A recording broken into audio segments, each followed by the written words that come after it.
What's up, guys? I'm Dwayne, and I am Blackboard Gaming, where I teach you about all these great board games that are out there, waiting to be played by you and yours. I'm a simple man, don't wanna complicate you. Complicate you. How you guys doing this Halloween weekend? I hope you got some fun activities planned. Maybe playing some great board games. So, as you can see, Alicia's not here. I decided to give her a break, but it also gives me an opportunity to follow my inspiration.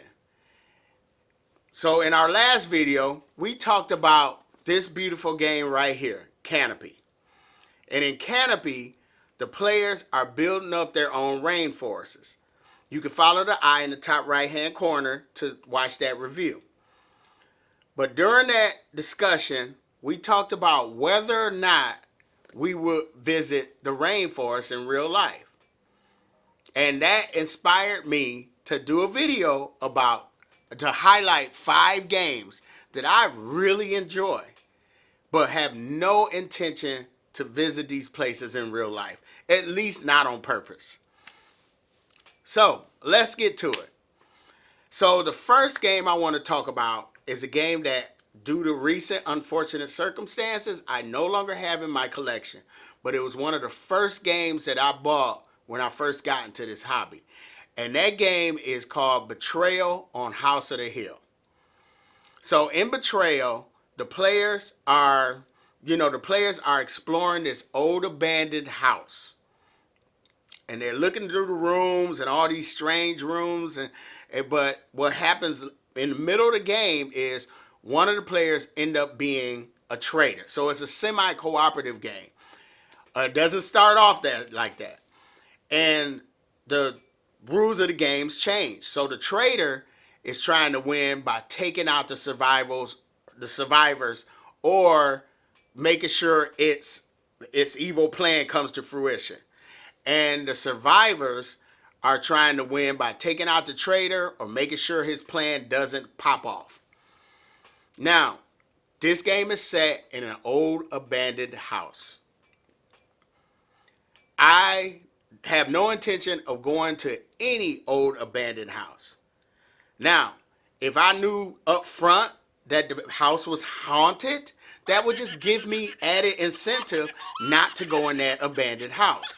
I don't want to go into a haunted house. I don't want to go into a haunted garage, a haunted outhouse, nothing. I don't want to do that. I'm cool with that. So that is Betrayal on House of the Hill. So the next game I want to talk about is this beautiful game that I picked up at Origins in 2019. And that game is called Wreck Raiders. So in Wreck Raiders, the players are diving into the deep depths of the ocean, exploring shipwrecks, trying to find treasure that they can sell to the museum or put in their own personal collection or whatever. This game is very, very beautiful. It's a fun family weight game. Thing is, if you look closely at the box, there's some creatures down there whose space I would rather respect. So yeah, I don't see myself doing any deep sea diving anytime soon. So that is Wreck Raiders. All right. The next game I want to talk about is this game that I'm pretty sure everybody knows. Well, not everybody, but a lot of people know about this game. And this game is Terraforming Mars. So in Terraforming Mars, the players are heads of big corporations who are competing to make the planet Mars habitable by raising the temperature, raising the oxygen levels, bringing oceans to the surface of Mars, and they completing projects to do this. Now, for those not in the know, Mars is in space, where it's dark and cold and there's no oxygen. So I'm good with my feet on the planet Earth, where there's accessible water. I'm okay with that. So unless life dictates otherwise, I'm okay staying on Earth. And that is Terraforming Mars. A lot of this game. This is a great game, honestly. So the next game is a game that was my favorite game from last year, and that is Lost Ruins of Arnak. Now, Lost Ruins of Arnak pretty much falls into the same reason that Canopy does. You know, in Lost Ruins of Arnak, we are explorers trying to find treasure deep in the jungle. And we're exploring these temples and everything. Now, and there are guardians that we have to overcome. Now, it's not the guardians that I'm worried about. It's more so smaller creatures like bird-eating spiders, and snakes, stuff like that. And I'm okay with I don't need to go into the jungle to find treasure. You know, I can go to the local jewelry store. You know. So that's Lost Ruins of Arnak. Now, this last one is a little bit of a cheat because it's not an actual place, but it's fresh in my mind because my board game group, we played this a couple nights ago. The new iteration of this game. I have the older iteration in my collection. And that game is Dinosaur Island. Now, I really like this game. And Dinosaur Island is pretty much Jurassic Park, the board game. And we are building up our dinosaur park, creating dinosaurs, trying to keep our security level up because these are dinosaurs. And we are kind of like the source of the dinosaurs' nourishment.